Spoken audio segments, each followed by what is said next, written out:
자, 여러분들이 이제 수능이 끝났고 바뀌는 시험 제도에 따라서 언어와 매체 그리고 화법과 작문을 선택해야 되는 거죠. 그럼 뭘 선택할지 고민이 많은 친구들이 있는데 일단은 가장 핵심적인 건 딱 하나예요. 내가 독서 영역을 잘한다? 그럼 이쪽이 유리한 거고요. 나는 읽기 능력이 좀 떨어진다 라고 한다면 이쪽으로 가면 되는 겁니다. 그런데 중요한 포인트는 이때 언어와 매체에서 그냥 언어는 기존의 문법 문제 플러스 이 언어와 매체라고 새로 들어온 부분은 거의 화법 작문과 동일한데 우리가 인터넷 상에서의 글, 여러분들 채팅하면서 채팅 문자로서의 글, 이런 매체 속에서 있는 글, 이거는 순수 글이라면 매체 속에서 있는 글을 이해하는 거예요. 그래서 이것도 사실은 독해력이라고 보면 되고 독해력과 문법이 합쳐진 겁니다. 그래서 많은 친구들이 문법에 대한 두려움을 가지고 있어요. 대한민국에서 거의 저 혼자서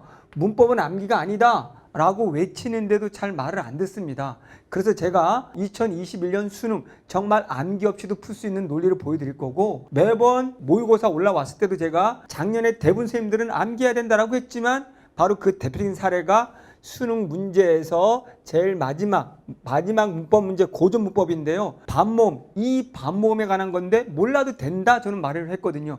수능이란 문법에서 제가 암기하지 말라고 하는 이유는 뭐냐면 가장 기본 개념에 깊이 있는 이해를 해야 돼요. 그러니 기본 개념에 대한 일단은 깊이 있는 이해가 전제가 되고, 예를 든다면 암기하지 말라는 소리는 우리가 어미가 있을 때 이게 관형사형 전성어미인지 부사성 전성어미인지를 암기하면 안 된다는 거예요. 아, 부사성 전성어미란 무슨 뜻인지를 알고 주어지는 조건에 따라서 응용할 수 있어야 된다는 거예요. 대등적 연결어미라는 데피니션을 알아야 되는 거지, 대등적 연결어미는 아오개지고 이런 거 암기하면 안 된다는 거예요. 요즘 수능은 여러분이 대등적 연결어미 이렇게 암기하고 있니? 관형상 전성어미를 암기하고 있니? 관형 전성어미 같지? 근데 이거는 문맥상 뭐야? 관형 전성어미가 아니고 현재 시제 선화어미야 라고 바뀌는 경우가 있단 말이죠. 그건 주어진 조건 속에서 이해해야 된단 말이죠. 그러면 우리가 선화어미라는 정확한 개념을 이해하고 관형 전성어미라는 걸 이해해야 되는 거거든요. 그 전에 어미가 뭔지를 이해하면 되는 거지 사례를 암기하지 말란 뜻이에요. 저는 절대 수능에서는 지식을 묻지 않기 때문에. 그래서 여러분들이 문법의 범위가 사실 크지가 않아요. 의문론, 품사론, 통사론 정도예요. 그리고 화형론은 너무 쉽고 대화는. 그렇기 때문에 오히려 공부의 범위가 없는 게 이쪽이에요. 그리고 또 기본 개념만 익히면 굉장히 시간을 줄여서 빠르게 문제를 끝낼 수가 있어요. 그렇기 때문에 오히려 시간상의 문제가 있다면 이쪽을 선택하는 게 더 나을 수도 있거든요. 그러면 실제로 이제 오답률이 높았던 5위 안에 들어갔던 문법 문제랑 어려웠다고 했던 고전 문법 두 개를 제가 기본적인 데피니션을 가지고 암기 없이 풀어보도록 하겠습니다. 자, 한번 볼게요. 자, 우리 첫 번째 문제가 이렇게 지문인데 지문 읽지 않아도 한번 볼게요. 지문에서 주어진 게 이겁니다. 기억, 관형사가 후행하는 명사를 수식하는 것과 단어의 구성 요소들이 의미상 목적어와 서술의 관계. 그럼 두 가지 조건을 물었어요. 하나는 관형사가 와야 되고 요것이 후행하는 명사를 꾸미는 걸 찾아라. 니은. 그런데 이 단어의 덩어리들이 앞에 거는 목적어가 돼야 되고 뒤에 거는 서술어 관계가 돼야 된다 이겁니다. 그럼 여기에서 결정적인 후보가 바로 뭐냐면요, 요겁니다. 너는 관형사라는 걸 찾을 수 있니? 그러면 모든 학생들은 이 관형사를 다 암기하려고 하다 보니 이제 틀려버리는 거예요. 어떻게 다 암기해요? 저는 가르치거든요. 관형사란 뭐냐? 데피니션. 관형사라는 것은 뒤에 오는, 자, 꾸밀 관자다, 꾸미다, 꾸민다는 거죠. 뭐 꾸미는데 얘가 형용사의 성질을 갖고 있다. 그러니까 시험 문제에 형용사가 비교하는 문제가 반드시 나온다 이렇게 말하는 거죠. 형용사의 성질을 갖고 있는데, 형용사는 아닙니다. 성질을 갖고 있는데 꾸민다 누구를? 체언을. 저는 이런 걸 가르치거든요. 그렇다면 선생님, 형용사랑 관용사는 어떻게 구분할까요? 그럼 형용사가 되려면 형용사는 서술성의 위치, 서술어의 위치에 올 수 있어야 된다. 그러나 관형사는 서술어의 위치에 못 오고 반드시 체언의 앞에만 와서 꾸며야 된다 이런 얘기죠. 그런데다가 또 우리 관형사에는 또 다른 조건이 꾸미기 때문에 여기에 조사가 붙지는 못한다. 이런 데피니션을 이해하면 된다는 거예요. 그러면 수능인데 제가 맨날 내는 방법을 여러 번 했거든요. 딱 보자마자 우리는 이거는 1번, 2번, 3번을 아웃시켜야 되는 거예요. 왜? 봤을 때 잘 보세요. 이게 수문이 보이고 있단 말이죠. 선생님, 그림이라는 명사 맞잖아요. 그런데 이 품사라는 건 숨다라는 동사거든요. 그러면 동사기 때문에 여기는 숨다라는 동사네. 그러면 숨다라는 동사인데 여기에 동사기 때문에 동사는 어간과 어미로 움직인다. 그러면 은이라는 건 이때 미다. 그런데 얘 품사는 동사고, 그래서 품사랑 문장 성분을 구분하라. 품사는 하나만 놓고 보는 거다. 다른 거 뒤에 보지 마라. 근데 숨다라는 동사기 때문에 얘는 뒤에 미를 가지는데 이 어미의 이름을 우리가 지을 수 있다. 그런데 뒤에 봤더니 그림이라는 명사가 온다. 그러면 얘 품사는 동사인데 얘가 명사를 꾸미는 문장 성분은 관형어다. 지금 여기서 묻고 있는 건 관형사라는 품사를 물은 거죠. 그러니까 품사와 문장 성분을 구분하라. 이거는 그냥 강의할 때 내가 누누이 이걸 강조하거든요. 이런 거 나온다고. 그러면 관형어죠. 동사로 된 관형어.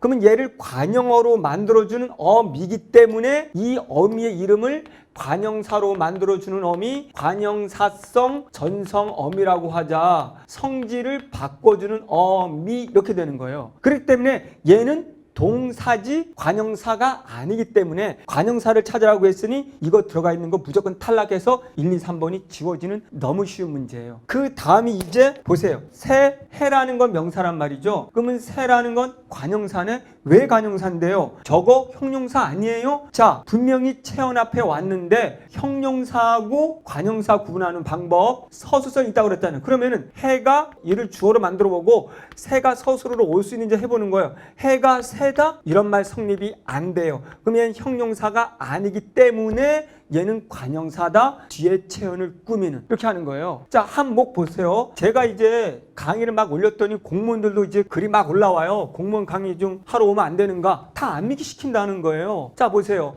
한 몫이라는 건데 역시 체언이죠. 그럼 몫이 한이다. 이런 말이 있어요? 몫이 한다. 없어요, 이런 말. 그러면 서술어가 될 수 없기 때문에 얘는 명사, 몫을 명사를 꾸미는 관형사가 되는 거예요. 됐죠? 그럼 얘도 답의 후보잖아요. 그러면 봤을 때 여기 보니까 새해를 이라는 목적어 맞이하다라는 서술어. 한 몫을 목적어 하다라는 서술어, 이렇게 되는 거예요. 그렇기 때문에 이건 너무 쉬운 문제였다는 거죠. 자, 여기서 사실은 결정타는 바로 뭐냐면 너가 관형사라는 품사를 암기하지 않고도 형용사나 동사 같은 이런 용어과 구분할 수 있니? 라고 물은 거라고 보면 돼요.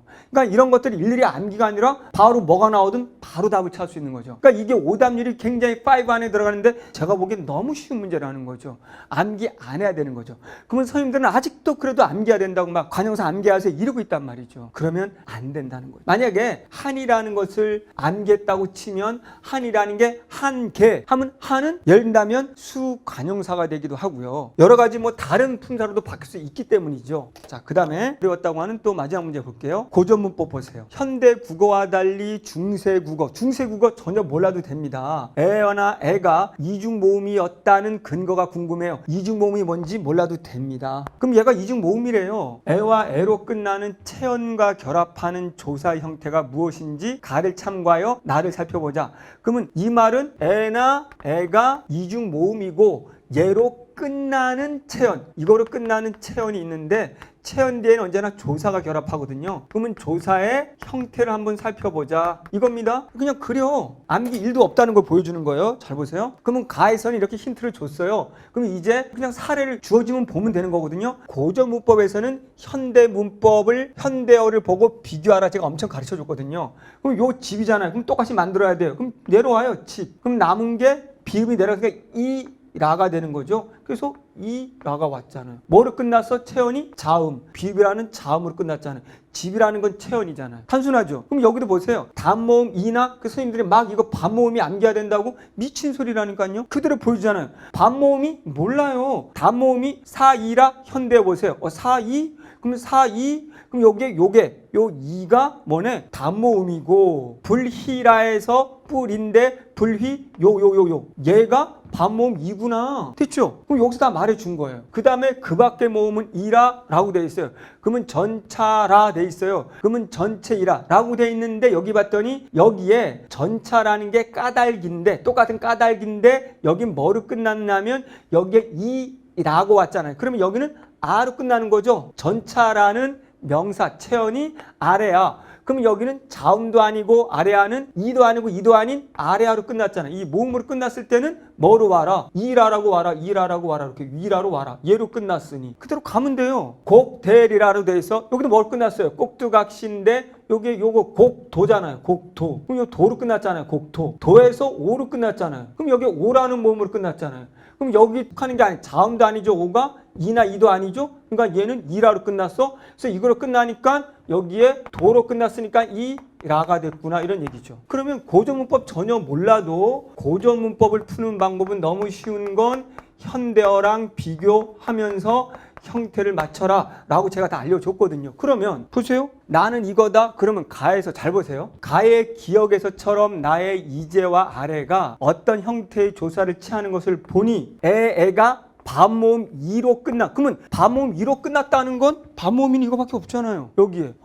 그럼 반모음 2로 끝났다고 말해줬으니 이거는 불희라라는 사례에 해당되는 거고 이거로 끝났네 찾으면 되잖아요. 그러면 이게 어려워. 0.5초 만에 끝나야지. 그러면 기억에 불희라는 사례에 이거 해당되네? 이게 뭐가 어려워요? 고전문법이 왜 필요해? 자, 반모음 이순서 불희라 이거로 끝났네. 너무 쉽죠? 몇 초 만에 풀 수 있는 문제죠. 이런 식으로 문법에서는 암기가 아니라 기본 개념에 대한 데피니션을 정확히 이해하고 주어지는 사항에 따라서 그것을 응용하기만 되면 되거든요. 근데 그 데피니션이 그렇게 많지가 않다는 거예요. 그래서 오히려 화법 작문은 읽어야 될 지문들이 보통 3개의 지문 그리고 그거에 대한 보기가 굉장히 많죠. 그렇기 때문에 읽기 능력이 강한 사람은 화법 작문. 만약에 최인호 문법 강의를 듣는다면 암기 없이 몇 개의 기본 개념 원리로 연습하면 빠르게 문제 풀 수 있는 거. 뭐를 선택할지는 여러분이 결정하도록 하시고요. 지금 제가 이 문법 문제는 내년에도 크게 이겨서 달라지지 않거든요. 이런 식으로 접근하면 여러분들이 언어와 매체를 선택해도 손해난 일이 아니라는 거 명심하고 그동안에 암기 중심의 강의를 들었다면 싹 쓰레기통에 갖다 버리시고 지금 이렇게 한다면